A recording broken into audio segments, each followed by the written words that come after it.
My dear students, कैसे हो आप सब। उम्मीद करता हूँ बहुत ही अच्छे से हो गए, अपने एग्जाम की प्रिपरेशन बहुत ही अच्छे से कर रहे होंगे। तो इंग्लिश का पेपर हो गया है, अब बचा हमारा कॉमर्स का पेपर। तो इंपॉर्टेंट क्वेश्चन के मैं वीडियोस अपलोड कर दे रहा हूँ, इसको देखो और इस क्वेश्चन को देख के जाओ। 95% 98% इसी में से क्वेश्चंस आएंगे, बाकी कुछ भी हो सकता है यार, कम ज़्यादा तो गारंटी कोई 100% नहीं देगा, बट चांसेस है कि इसमें से क्वेश्चंस आएंगे। ठीक है, तो चलो हम लोग देखते हैं कि क्या होता है। एक चैप्टर का ओवरव्यू लेते हैं और ओवरव्यू लेने के बाद मैं आपको इंपॉर्टेंट क्वेश्चंस तो बता ही रहा हूँ, साथ में ओवरव्यू भी दे रहा हूँ कि क्या क्या इस चैप्टर में, ताकि आपको अगर नॉलेज नहीं है तो एटलीस्ट मालूम चल जाएगा कि ओवरव्यू मिल जाएगा कि हाँ ये चैप्टर क्या है, ताकि आप अच्छे से कुछ ना कुछ तो कॉपी में करके, कॉपी छोड़ के मत आना, कॉपी में लिख के आना उससे रिलेटेड आंसर। अगर आपको एग्जैक्ट नहीं आ रहा तो लिख के आओ, कॉपी कोई ब्लैंक नहीं करके आएगा। ठीक है बेटा, तो देखो नंबर है sources of finance. Sources of finance का मतलब है कि देखो हम लोग जब बिजनेस करते हैं, जब हम लोग बिजनेस करते हैं तो बिजनेस में क्या जरूरत होती है, पैसों की। किसकी जरूरत होती है, पैसों की। पैसे समझते हो, मनी की। तो अब बिजनेस में पैसा कहाँ से आ सकता है, वो कौन कौन से तरीके हैं कहाँ से हम लोग पैसा ले सकते हैं। तो सोर्स ऑफ फाइनेंस में दो तरीका होता है, एक होता है लॉन्ग टर्म, एक होता है शॉर्ट टर्म। लॉन्ग टर्म के लिए पैसे हम लोग ले सकते हैं और दूसरा होता है शॉर्ट टर्म के लिए पैसे ले सकते हैं। तो लॉन्ग टर्म में आपका आता है शेयर, डिबेंचर, ये सब आता है। शॉर्ट टर्म में आपका बैंक वगैरह से लोन मिल जाता है, शॉर्ट टर्म लोन होता है, पब्लिक डिपॉजिट, ये सब शॉर्ट टर्म में आता है। ठीक है, तो वो अलग अलग डिटेल में बुक में देखो, डिटेल मिल जाएगा, लेकिन अभी डिटेल का टाइम नहीं है। तो इतना समझो, दो तरीके से पैसे ले सकते हैं, एक लॉन्ग टर्म, एक शॉर्ट टर्म। ठीक है, तो लॉन्ग टर्म के लिए जो पैसे ले सकते हैं वो शेयर, डिबेंचर्स वगैरह में आता है। इसमें से जो क्वेश्चन बनेगा वो क्या बनता है वो मैं बताता हूं। तो नॉर्मली सोर्स ऑफ फाइनेंस क्या है, सोर्स ऑफ फाइनेंस एक ऐसा है कि कहां से हम लोग पैसे इकट्ठा कर सकते हैं अपने बिजनेस को स्टार्ट करने के लिए, अपने बिजनेस को रन कराने के लिए, या अपने बिजनेस को और ग्रोथ कराने के लिए कहां से पैसे इकट्ठे कर सकते हैं लॉन्ग टर्म या शॉर्ट टर्म के लिए। लंबे समय के लिए कहां से पैसा ले सकते हैं, शॉर्ट टर्म के लिए पैसे कहां से ले सकते हैं, यही इस चैप्टर में आपको पढ़ना है। ठीक है, बहुत इंपॉर्टेंट चैप्टर है और बहुत लेंथी चैप्टर है, तो ध्यान से देखो क्या क्या इसमें। नंबर 1 में बेटा difference between equity share and preference share. Equity share और प्रेफरेंस शेयर में क्या डिफरेंस होता है, one of the most important question है आपके सिलेबस का, जरूर से देख के जाना।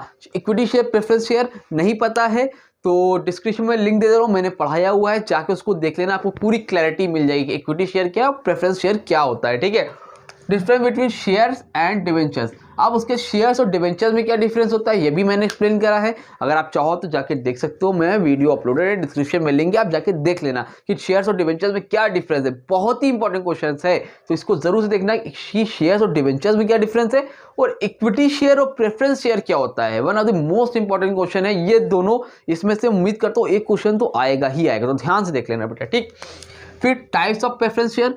प्रेफरेंस शेयर क्या होता है, ये मतलब प्रेफरेंस शेयर तो पता होगा, उसके कितने तरह के प्रेफरेंस शेयर होते हैं ये आपका आएगा, ये आपको बुक से देखना है। और फिर आपको होता है टाइप्स ऑफ डिवेंचर, बहुत छोटे छोटे, बहुत इजी है। टाइम मिलेगा तो मैं लाइव आके भी एक्सप्लेन कर दूंगा, फिलहाल भी इंपॉर्टेंट क्वेश्चन नोट करो, ध्यान से करो कि ये आपको करना है। टाइप्स ऑफ प्रेफरेंस शेयर और टाइप्स ऑफ डिवेंचर जरूर से देखना, ये चार क्वेश्चन तो देख के ही जाने हैं, मतलब देख के ही जाने हैं। समझ में आ रही बात। आगे देखो, कुछ इंपॉर्टेंट शॉर्ट नोट में आ सकता है कि दो नंबर वाले में, 2 नंबर तो आएगा नहीं, 3 नंबर वाले में कि एक नंबर का दे दे भाई 3 तो एक्सप्लेन करो, है ना, 1.5 मार्क्स का दे दे 2 ठो कोई, तो ये आ सकते हैं इंपॉर्टेंट टर्म्स एक्सप्लेन करने के लिए। देखो क्या क्या, बोनस शेयर।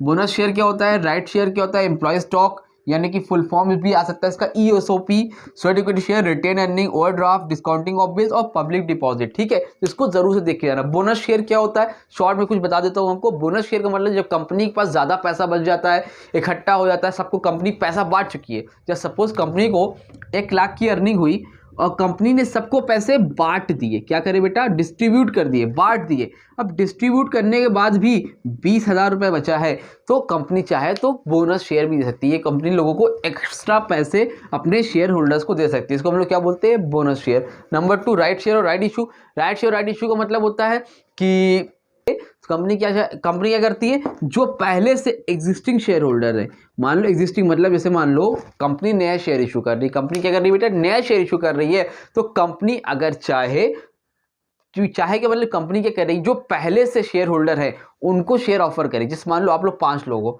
मैंने आपको शेयर बेच रखा है, अब मैं नया शेयर इशू कर रहा हूं, तो पहले मैं आपसे पूछूंगा भाई आपको शेयर लेना है, अगर आप शेयर लोगे तो कंपनी आपको दे देगी, वो भी डिस्काउंट पे। अगर आप नहीं लोगे तो 30 दिन का टाइम देगी, आपको लेना तो ले लो, नहीं तो फिर वो मार्केट में किसी और को बेच देगी। इसको हम लोग क्या बोलते हैं, राइट शेयर या राइट इशू। ठीक है, और अगर पूरा बताऊंगा डिटेल में तो इस वीडियो थोड़ी लंबी हो जाएगी, इसको अच्छे से देख लेना। Employ stock exchange, state equity share, retain earning, overdraft, discounting of bills और पब्लिक डिपॉजिट। ये जिसपे मैं ये बना रहा हूँ अलग से, देखो स्टार बना दे रहा हूँ, है ना, इसको ज़रूर से देख लेना, ये बहुत इंपॉर्टेंट है, ठीक है। इसमें से कुछ ना कुछ तो ज़रूर आएगा। डिस्काउंटिंग ऑफ बिल्स, ओवरड्राफ्ट, ठीक है, और ESOP, ये ठीक है, इसको ज़रूर, सॉरी इसको नहीं, रिटेन अर्निंग, रिटेन अर्निंग भी बहुत इंपॉर्टेंट। रिटेन अर्निंग होता क्या है? रिटेन अर्निंग का मतलब होता है जब कंपनी अपनी अर्निंग में से कुछ कुछ पैसे बचा कर रखती है, उसको हम लोग क्या बोलते हैं? रिटेन अर्निंग, ताकि बिजनेस को ग्रो कर सके। जैसे सपोज मान लो मेरा कोई बिजनेस है, मेरे बहुत से शेयर होल्डर जिन्होंने पैसा लगा रखा है, तो मैं मान लो 1000 रुपये कमाता हूँ ना, तो 200 रुपये अपने पास रखता हूँ, मतलब 800 रुपये खर्चा करता हूँ, 200 रुपये अलग करके रख रहा हूँ। उसी तरह शेयर होल्डर के पैसे मैं बचा के रख रहा हूँ, ताकि मेरे पास पैसा इकट्ठा हो जाए। जब पैसा इकट्ठा हो जाएगा तो बिजनेस को हम लोग क्या करेंगे बेटा? ग्रो करेंगे। इसको हम लोग क्या बोलते हैं? Retained earning. शॉर्ट में मैंने बताया, डिटेल में इतना नहीं गया हूँ। इंपॉर्टेंट क्वेश्चन मेरा मेन मकसद है वीडियो बनाने का, ताकि आपको मालूम चल सके। तो उम्मीद करता हूँ वीडियो अच्छी लगी होगी।